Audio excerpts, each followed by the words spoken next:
We're talking to Mr. Richard Simon.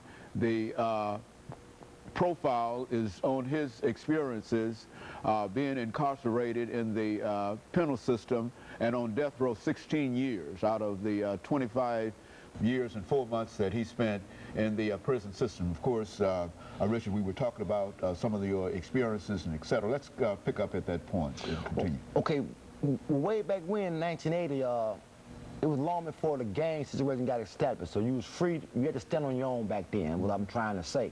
So I was free to do what I want to do, be my own man.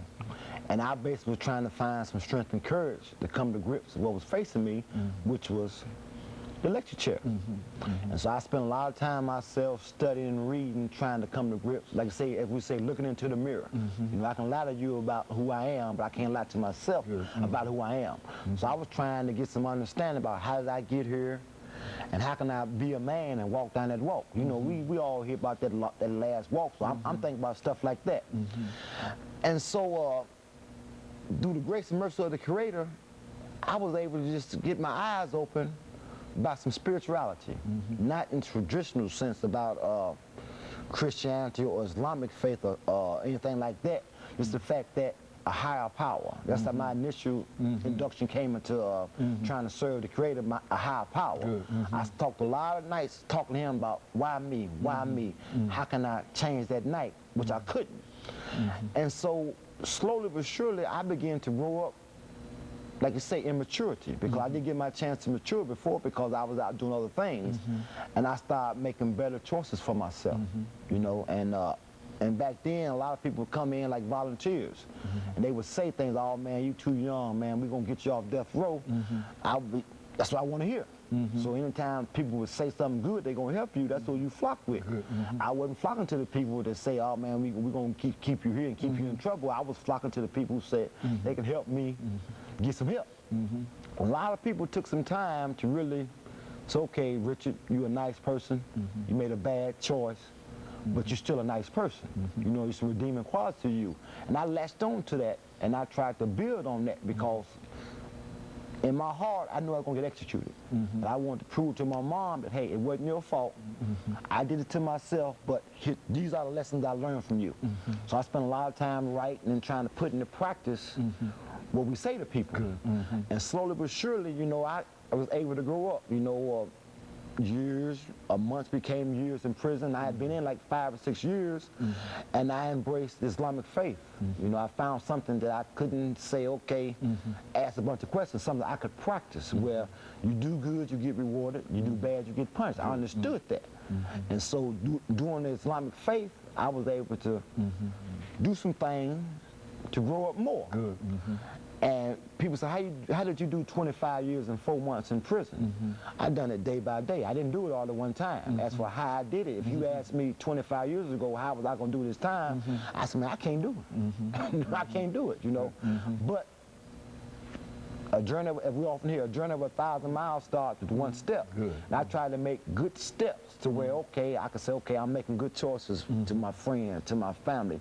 Those who took the time to come visit me, I try not to get in trouble. All the stuff I could do to prove my worth to myself, to my family, to my Lord, I try to do those things. And through the grace and mercy of the Creator, I grew up to be a man, the one that can say, okay, I got conviction, I got principles. And I was able to do time to a point to where when I had to make a decision, I didn't make no decision based on desire. I tried to make them based on logic, education, and rationale. And see, that's how you got to make, we all got free choices. We got consequences to our choices, and I knew that I made a bad choice. These are the consequences of a bad choice. So I tried to make better choices because as when we young, I'm sure you know this term, slippers count. When you shoot marble, when that marble falls your hand, that's your shot. So I'm always thinking, oh, I didn't put myself in this jam, but I won't do it again. And then, oh man, I think this is about 84, 85. You know, they had the big riots in 85. All this went on. I mean, TSP was booming. The murder capital of the penal system per 100 men, you know what I mean?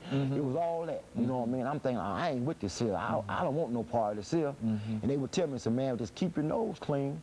That way, when it come time to go for some clemency to the governor, he might spare your life. I said, okay, you know, I ain't got no problem with that because I didn't want to get executed. And then I think it was in 1989 or 90, they actually changed the law about, I ain't gonna say change the law, but they started applying the law as it should be applied about the aggravating circumstances opposed to the mitigating circumstances. They created the death penalty statute, quote unquote, for the worst of the worst. Somebody who got 10 to 15 murders. Somebody, quote unquote, Charles Manson, not for a first time offender or someone who tripped and the gun went off, but you know what I mean, they got, I don't like to use this term, but a simple murderer is not for death row, because a lot of us believe a murder is a murder. I'm not rationalized, I'm just saying that's what the law says. And so I kept trying to, in my heart, put myself in a position to get some help. And then, I don't know how it happened, but the Supreme Court said, in applying the death penalty statute, you know, you got, some people should be there, some people shouldn't. And they said RSimon never should have been put on death row. And it was like they mailed me a life sentence in the mail. After all these years of saying I don't want to do no time, I was actually going to get off death row with no help from no lawyer. No, I'm not going to say no help from no lawyer, but it wasn't like in a traditional appeal. It was just like, it came from a prayer answered. So, oh man, I'm stepping high, Dr. Haney. When they said it was time to go, that I was going, boom, I was off death row. It was like, man, after all them years of being on death row, preparing to die, it's okay, now you got to go live in prison, which was another culture shock in itself. But I, my family, my friend, we got what we had all prayed for. My life was spared, so to speak, from the old spark, as they used to call it. So they sent me down to the general population. Now, make no, don't forget, now I've been locked up in a controlling unit for 16 years. I'm like a dinosaur. You know, I'm not like the population of the old. They got new population now. It's an institution. So I get out. I think it was May 26, 1995, on a Friday. I got out.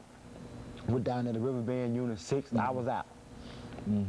But excuse me. And a life sentence, which in many instances was a lot heavier than a death sentence, because you know, for a death sentence, all you gotta do is die. For a life, you gotta do it every day. And back then, I had one of those ones to where you, it took close to 30 years to build it before they adjusted the sentence and that kind of stuff. And it was kind of depressing to be off death row, to where everybody had spirituality, everybody had camaraderie. I was back out in that married world again, to where people lying for a cigarette, people killing for a cigarette, and all that kind of stuff. So I was thrust back in as a, that brother said, avid, in the belly of the beast. And believe me, that's what it was. You know, if you don't know how to do time, you end up doing bad time. It took me a long time to really learn how to do time. And so I just started learn how to do the life sentence, not thinking I ever would get an opportunity to make parole, because 30 years is a long time, you know, you're doing it day by day. So I tried to find ways to be happy, or be content. Can't be happy in prison. Well, I couldn't be happy in prison, to be content. And so with my religion, I started hanging around my brothers. That way, we had something in common. We prayed together, we played ball together, we lift weights together, and that kind of stuff. I still had my sight then. And so during that time, I still was, like we say, was learning how to do this time. And slowly but surely, I still was putting some on my involvement in being a man. So this was in 95, so I'm 35 now. I've been in prison, like I say, 16, 17 years. Tired of being in prison, but who can I talk to, because I'm guilty as charged. So I'm just doing time. I got a parole date now, but it's so far off, I'm still just doing time, doing it day by day. I'm trying to live right. Because as I said, as I was preparing to die, I picked up skills on trying to live. And I was blessed to meet a lot of good brothers who had got past all that penitentiary mentality and just was trying to be men. You know, like I said, a lot of times they say that people come to prison and pick up a Bible or Quran, but the Creator is going to show you how to be responsible and be respectful. You know what I mean? You can find manhood in religious books. And that's how I found my manhood in the religious books. Learn how to have self-respect, respect my cellmate, respect everybody else. And I just started being who I was destined to be, which was a nice person. I wasn't perfect. Okay, Richard, we're going to have to end this show for today over the last 30 seconds. But essentially, this is the information that we wanted. I think that you've given us some excellent information about how you were able to overcome. It's a kind of situation that not many people would be able to even think about coming out of the system, but you were able to go there and then come out, and of course I appreciate that. And of course, let me encourage our audience to tune in again next week for another informative edition of Comments. Thank you and good morning.